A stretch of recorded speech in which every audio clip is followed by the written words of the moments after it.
The Grand Conclave chamber was so immense that its ceiling disappeared into a veil of pale blue mist, giving the illusion that the structure stretched endlessly into the sky. Towering tiers of seats swept outward in perfect circles around a single platform at the center, where the fate of civilizations had been debated for thousands of years. Every seat was occupied. More than 200 sovereign species had gathered, their attention fixed on one solitary figure standing beneath the endless dome. Compared to the vast chamber, she looked impossibly small. Alara Voss, the last human ambassador to the Conclave of Sovereign Worlds, stood alone, in a simple gray diplomatic coat, her hands resting calmly behind her back. She had remained there for 6 long minutes without speaking. No one had invited her to stand. No one had acknowledged her presence. She simply refused to sit. Waiting had become humanity's role for far too long, and Alara had no intention of playing it any longer. Around her, the galaxy's greatest powers watched in detached silence. Towering 4-armed diplomats with silver skin, crystalline beings that shimmered like living diamonds, insectoid monarchs wrapped in ceremonial armor, and creatures so ancient they barely seemed alive, all observed the lone human with quiet curiosity. To them, she was just another insignificant envoy from a young civilization. Within the next few minutes, they would discover they had gravely underestimated the woman standing at the center of the room. There were wide, heavy beings that moved on 6 legs and communicated through vibrations in the floor. There were species so ancient that their translators were older than most human cities. They talked, argued, gestured, and buzzed among themselves, and none of them paid much attention. That was the problem. That had always been the problem. The vote had just ended.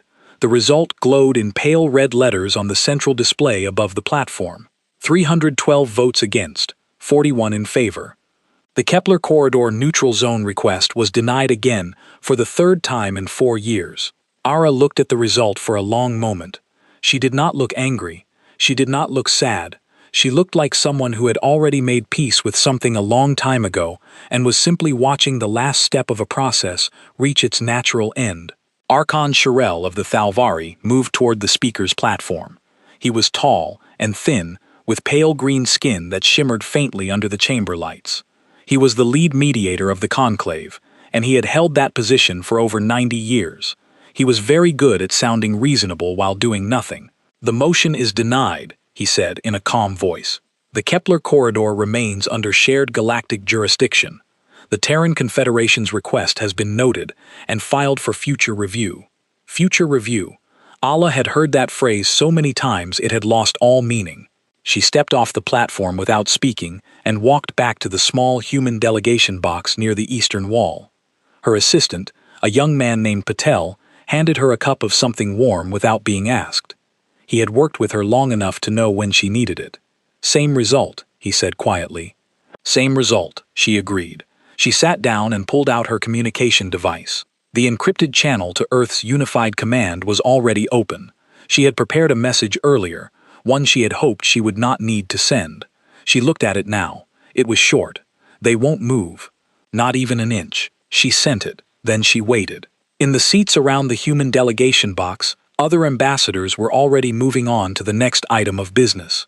Nobody came to offer sympathy. Nobody came to explain their vote. 3 years ago, a few of them might have, but that was 3 years ago. The drill ambassador, a round creature with enormous dark eyes, glanced at Alara as he passed. He said nothing, but there was something in that glance. Not quite guilt, something smaller. The kind of look a person gives when they know they made a small wrong choice, but have decided not to think about it. Ara watched him go. In the back corridors of the conclave building, away from the main chamber, 2 senior Thalvi officials were speaking in low voices. They did not know that the translation device on the wall behind them was still active, or that it was connected to the human delegation's monitoring system. "They will complain again next cycle," one of them said. "They always do," the other replied. "Humans and their fairness. It is almost sweet. They have 41 votes. They cannot block anything, cannot pass anything, cannot do anything without us." Exactly. So they will keep coming back, because what else would they do? Leave. Both of them made a sound that served as laughter in their language. Patel was listening through his earpiece. He glanced at Era. She already knew. She had known for years. She just needed to hear it said out loud so that it could be part of the official record. 6 hours later, the response from Earth arrived.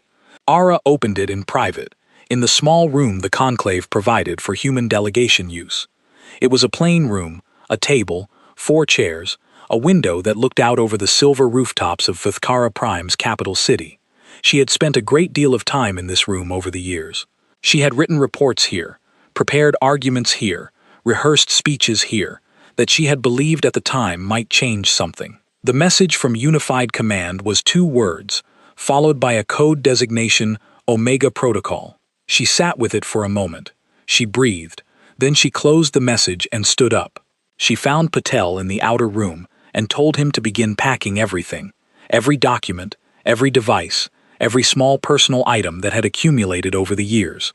She told him to have it all moved to the transport by morning. He looked at her. He understood immediately. He did not ask questions. The next morning, Aravos walked into the main chamber of the Conclave of Sovereign Worlds for the last time. The session had just opened. 200 species sat in their curved seats. The great mist floated near the ceiling. The central display glowed softly. She walked to the central platform. Archon Suel noticed her. He frowned slightly because she was not scheduled to speak. But before he could say anything, she placed her diplomatic credentials on the platform's surface, a flat silver card embedded with the seal of the Terran Confederation. She set it down carefully, the way a person sets down something they will not be picking up again. Then she spoke. Her voice was clear and calm. The chamber translators carried it to every species in the room in their own language. The Terran Confederation withdraws from all diplomatic engagement with the Conclave of Sovereign Worlds, effective immediately. The chamber went very still. We will not be returning to this table. No anger, no raised voice, no list of grievances. She had written a longer speech. She had decided not to use it. There was nothing left to explain. She stepped off the platform and walked toward the exit. 200 species watched her go. Nobody stopped her. Nobody spoke. The silence in that enormous hall was the loudest thing had ever heard. Archon Shirel stood at the front of the chamber with his mouth slightly open. Around him, the assembled representatives of 200 worlds turned to look at one another. Nobody knew what to say because nobody had prepared for this. In 4,000 years of conclave history, no species had ever simply walked away. There was no protocol for it. There was no rule that prevented it. There was only the slow, cold understanding beginning to spread through the room, quiet as a shadow moving across the floor, that something had just changed, and that they had no idea what it would cost them. The first sign came from the freight companies. It was small at first. A few large cargo vessels that regularly moved goods through the Kepler corridor failed to depart on schedule. Port administrators sent standard delay inquiries. The inquiries were answered politely and promptly. The ships, they were told, were docked for maintenance and crew review. There was no estimated time of departure. The port administrators filed the responses and moved on. Delays happened. It was not unusual. But then more ships stopped, not just in the Kepler corridor. Across 6 major trade routes, human-operated freight vessels quietly docked, powered down their transit drives, and went still. No emergencies were reported. No mechanical failures were declared. The crews were on board. The ships were in perfect condition. They simply did not move. By the 3rd day, the Drell Merchant Guild sent an urgent communication to the Conclave emergency desk. By the 5th day, that desk was overwhelmed. Archon Shirel stood in his private office on the 42nd floor of the Conclave Tower and looked at the reports stacking up on his display. His assistant read them aloud because Shirel found the sound of bad news easier to process than the sight of it. 34% of interspecies cargo movement through the known lanes had slowed or stopped. Human freight vessels represented that share almost entirely. Without them, goods were sitting in port. Food supplies for 3 colony worlds in the outer rings were delayed. Medical equipment bound for the VTH secondary hospitals had not moved in 4 days. Industrial components needed for the hegemony's new construction platforms were stranded on a dock in Kepler Station 7. This is a disruption tactic, Shirel said flatly. His assistant hesitated. It may be Archon, or it may simply be that the vessels are privately owned and the crews are within their rights choosing not to work. That is a disruption tactic. Yes, Archon, but it is also entirely legal. Shirel was quiet for a moment. What about the relay stations? The assistant's face shifted in a way that was not reassuring. 3 of the deep-range FTL relay stations on the southern corridor have gone offline. The humans built them and maintain the operating licenses. They have submitted formal notices citing scheduled maintenance. All 3 at the same time, yes. Shirel turned to look out his window. The capital city of Vithkara Prime stretched below him in pale geometric patterns. It was a very old city.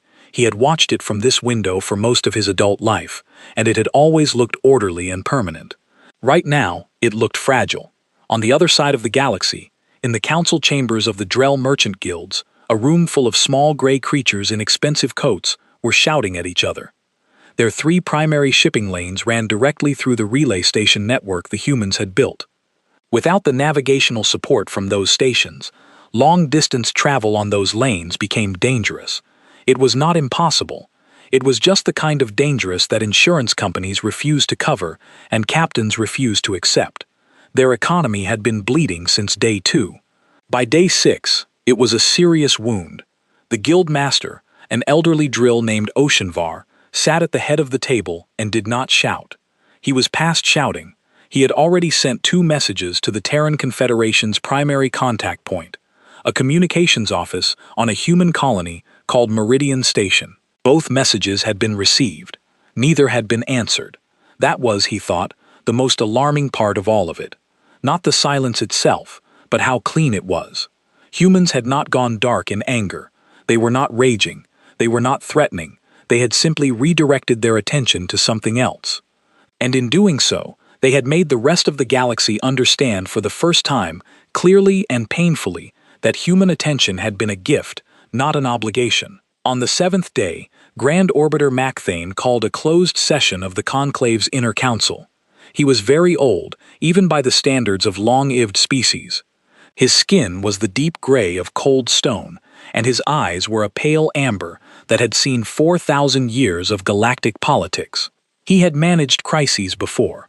He was not a man who panicked, but he was a man who prepared, and right now, his preparation had a large and inconvenient hole in it. He let the other council members speak first. He always did. He found it useful to know which of them would catastrophize and which would minimize before he offered any analysis of his own. The representative from the hegemony trade bloc insisted the humans were bluffing and would return within a month. The representative from the VTH Biological Consortium said the medical supply delays were already serious and becoming critical. The Thelvari contingent, Sue among them, maintained that the situation was manageable and that back-channel communication would resolve it soon. Macthane listened to all of it. Then he spoke, "Pull every economic and infrastructure assessment we have on Terran contributions to the Conclave framework." He said, "Not trade statistics, everything.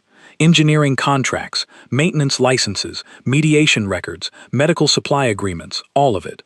The room was quiet. "We voted against them 3 times, he continued.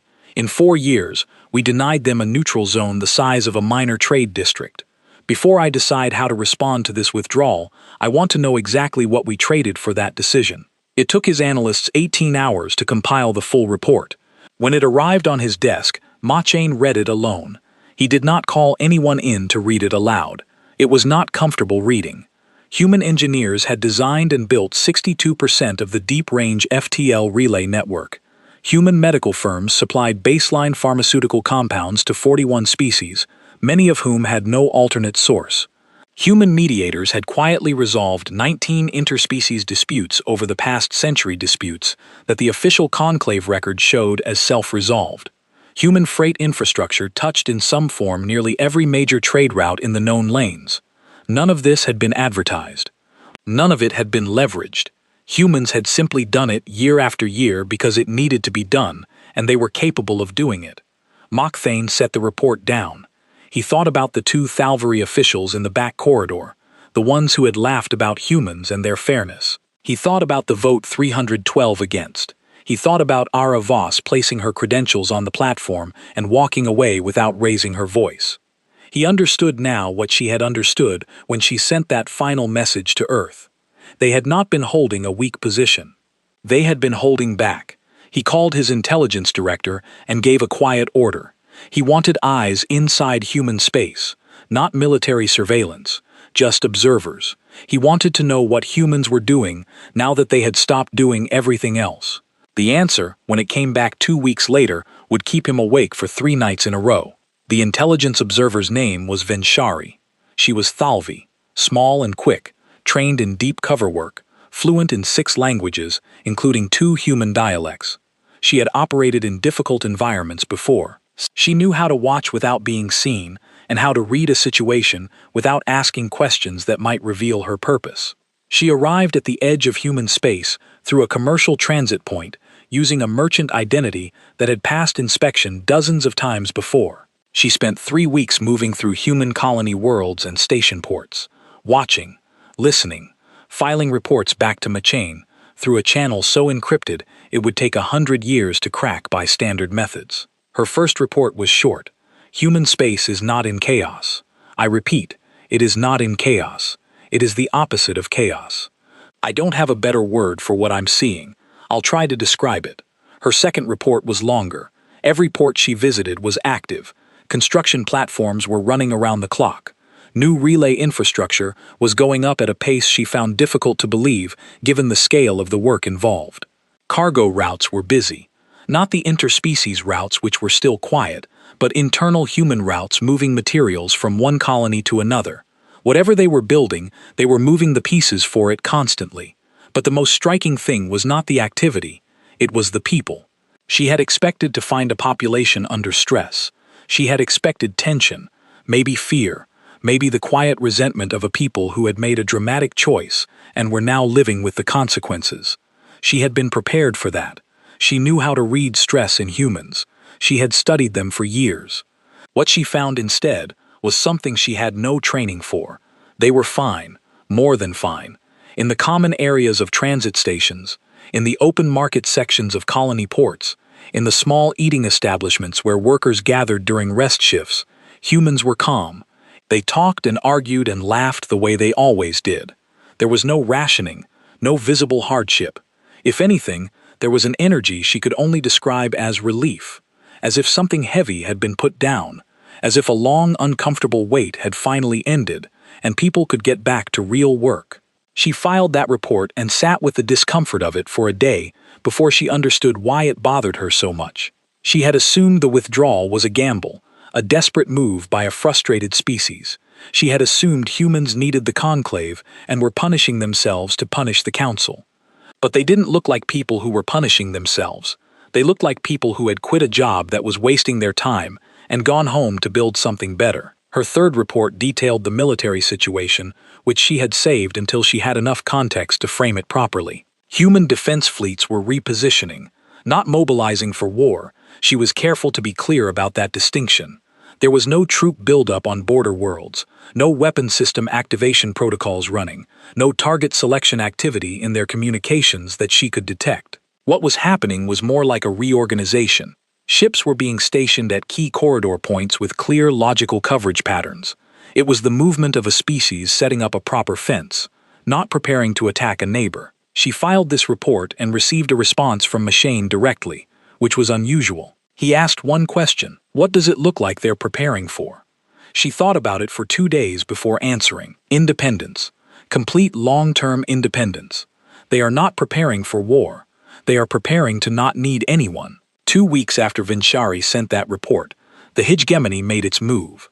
The hegemony was a block of 7 industrial species who had been eyeing the resource deposits in the outer Kepler corridor for years. In the past, human diplomatic pressure at the conclave had kept them at bay. With the humans gone from the council, and their fleet positions appearing to be purely defensive, the hegemony leadership concluded that the moment had come. 7 mining vessels crossed into the outer Kepler corridor. They were accompanied by 2 armed escort ships, which was unusual for mining operations and not subtle.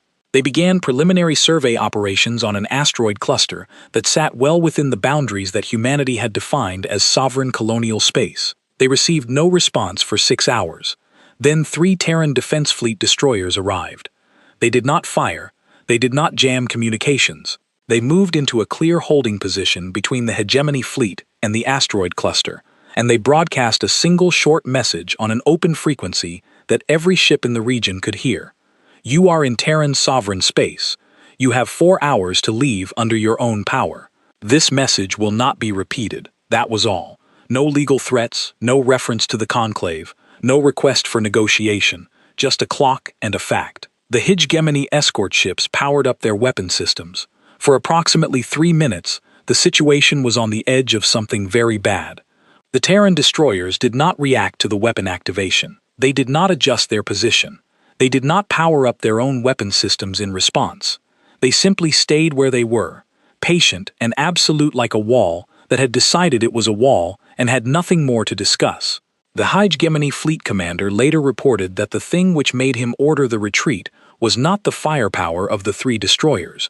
It was that calm, that complete and total lack of urgency. The humans were not bluffing, and they were not afraid, and they were not even particularly angry. They were simply certain. Certainty, the commander decided, was more frightening than rage. The hegemony fleet left. No shots were fired. When the report of the incident reached Macthane, he read it twice. Then he called in his senior advisor, a long Irving VTH official named Darius, and he told her to close the door. "They're not coming back," he said. Darius had worked with him for 40 years. She chose her words carefully. "We don't know that yet." "I know it," he said. He pushed the incident report across the desk toward her. "Look at the response time. Look at the message. They have standing patrol positions in that corridor already." This was not a reaction. It was a prepared response. He paused. They planned for this. Not the hegemony incident specifically. The whole situation. They knew this was coming before they walked out of the chamber. Durkis looked at the report. She was quiet for a long moment. "Then Voss's withdrawal wasn't the beginning," she said slowly. "No," Macthane said. "It was the last step of something they started building long before she ever put those credentials on the platform." He stood and moved to the window. "We spent 2 centuries studying human warfare. We built threat assessments, weapon comparisons, tactical analyses." He was quiet for a moment. "We never once studied what would happen if they simply stopped cooperating." Outside his window, 3 freighters from the Drell Merchant Guild sat idle in the port below. They had been sitting there for a month. They would keep sitting there until new navigation infrastructure was in place on the southern corridor. Infrastructure that the Conclave did not have the engineers to build quickly. Somewhere across the galaxy, humans were building something. Macthane was beginning to understand that by the time the Conclave figured out exactly what it would already be finished. The broadcast came on a Tuesday morning by Earth's calendar, though for most of the galaxy, it arrived in the middle of whatever their equivalent of night was. It did not matter. People woke up for it. Port operators left their consoles and gathered around shared screens. Ambassadors were pulled from their beds by frantic assistants. In the Conclave Tower on Vithara Prime, Archon Shirel was still pulling on his formal coat when his aide turned up the volume. The signal was clean, clear, and strong enough to reach every inhabited system in the known lanes simultaneously. Humans had been building a new deep-range transmission network for weeks. Now the galaxy understood what it was for. Ara Voss appeared on screen. She was not standing in a grand hall. She was not dressed in ceremonial clothes. She sat at a plain table in what looked like a working office with star maps visible on the wall behind her. She looked exactly like what she was, a person with work to do and something important to say before she got back to it. She spoke for 11 minutes. She called it the Terran Compact. She described it in plain, clear terms. It was an independent alliance, open to any world or species willing to operate outside the Conclave's framework. Member worlds would have equal standing regardless of size, population, or economic weight. No single member could block the votes of others simply by being larger or older. Disputes would go to neutral arbitration, not political committees where the powerful could stall indefinitely. Infrastructure, the relay stations, the freight routes, the medical supply networks would be shared equally among members, not held as leverage. She did not spend time criticizing the Conclave. She did not list grievances or deliver accusations. She simply described what the compact was, and in describing it, she let the contrast speak for itself. By the time the broadcast ended, the communications desk at the Conclave was already receiving signals from 3 different species requesting clarification on the compact's membership terms. By the end of that day, it was 12. The first full member to sign was a small world called Pithvi. home to a quiet agricultural species that had been a conclave member for 200 years and had spent most of that time having their trade requests delayed and their complaints filed away for future review. Their ambassador signed the compact charter without ceremony and sent a one-sentence notification to the conclave. "We have found a better arrangement." The second was a mining collective in the outer rings whose entire transport system had been dependent on human freight operators. They signed because they had seen what cooperation with humans actually looked like when it wasn't filtered through conclave bureaucracy, and it looked like reliability. The third, fourth, and fifth came in quick succession over the following 2 days, and each one added pressure to the next, because each signature made the compact look more real, and the conclave's silence look more like helplessness. Shirel requested an emergency session. He called the compact an illegal secession from established galactic order. He used the phrase destabilizing unilateral action 4 times in his opening statement. The response from Al-Arvas came the same afternoon, broadcast on the same wide-range signal as the original charter. The Terran Confederation was a member of the conclave, she said. Not a territory, not a dependent, a voluntary member. Members may leave. The right to leave was written into the original conclave founding documents by the species that created it. If Archon Shirel disagrees, we invite him to read the document he was appointed to uphold. Shirel did not respond publicly. Privately, his legal team confirmed that she was correct. Mokthane watched all of this without comment. He had moved past the phase of looking for legal angles. He was watching the compact grow, and he was watching the shape of it with the careful attention of someone who had spent 4,000 years understanding how power moved. What he saw was not a rebellion, it was a replacement. The compact was not trying to destroy the conclave. It was building a parallel structure that would over time simply make the conclave less relevant.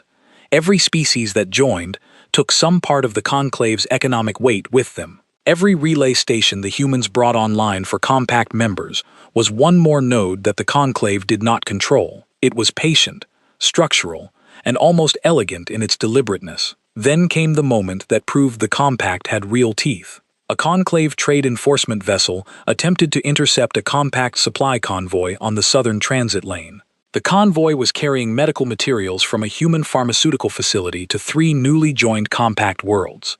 The enforcement vessel broadcast a hold order, citing a conclave regulation requiring inspection of goods moving through shared transit space. The convoy did not stop. Its escort, 2 Terran defense ships and 1 vessel from a compact member species, kept moving at standard transit speed. The enforcement vessel broadcast the hold order twice more. The convoy acknowledged the transmission politely and continued moving. The enforcement vessel moved into the lane ahead of the convoy. It was a direct block.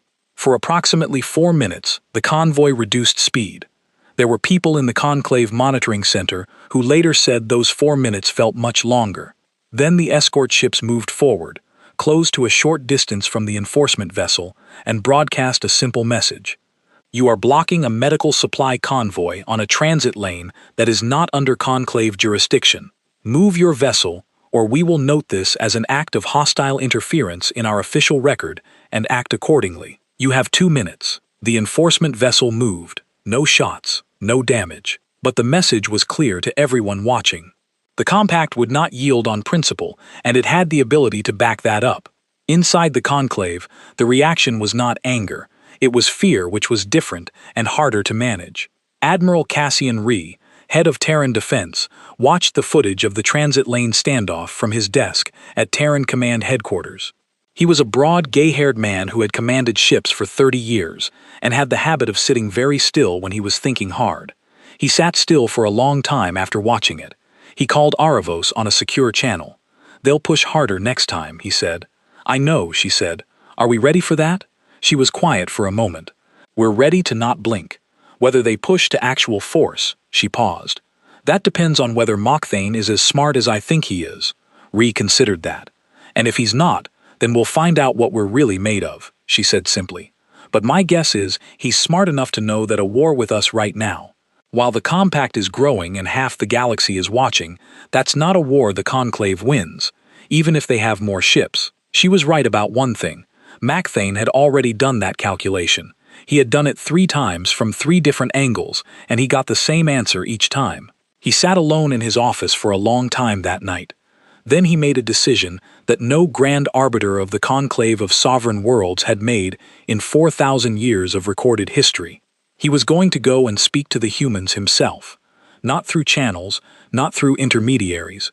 He was going to go to them on their ground, and he was going to do it because it was the only move he had left that did not end in something that nobody could walk back from. He began preparing for the journey without announcing it. He told almost nobody. What he told his staff was that he was taking a private diplomatic trip for health reasons. His staff, who had known him for decades, did not believe him for a second. They packed his bags and arranged his transport and said nothing because that too was part of what working for Machine required. The Grand Arbiter was going to meet the humans, and for the first time in his very long life, he had no idea how the meeting would go. Meridian Station sat at the edge of Terran space like a quiet landmark. It was not a military installation. It was not a grand diplomatic facility. It was a working transit station, mid-sized, functional, built for cargo transfers and crew rest, and the ordinary business of keeping colonies connected. The corridors smelled of machine oil and coffee, and the observation deck looked out over a stretch of open space that was, depending on which maps you consulted, either the boundary of human territory or the beginning of unclaimed lanes. Humans had chosen it for that reason. The message in the choice was not subtle. Macthane arrived with a small entourage. He had left behind the ceremony and the formal escort that usually accompanied a grand arbiter on official visits. He brought 4 advisors, 2 security personnel, and a translator, even though his own grasp of human language was more than sufficient. The translator was there to make sure nothing was misunderstood. On this particular visit,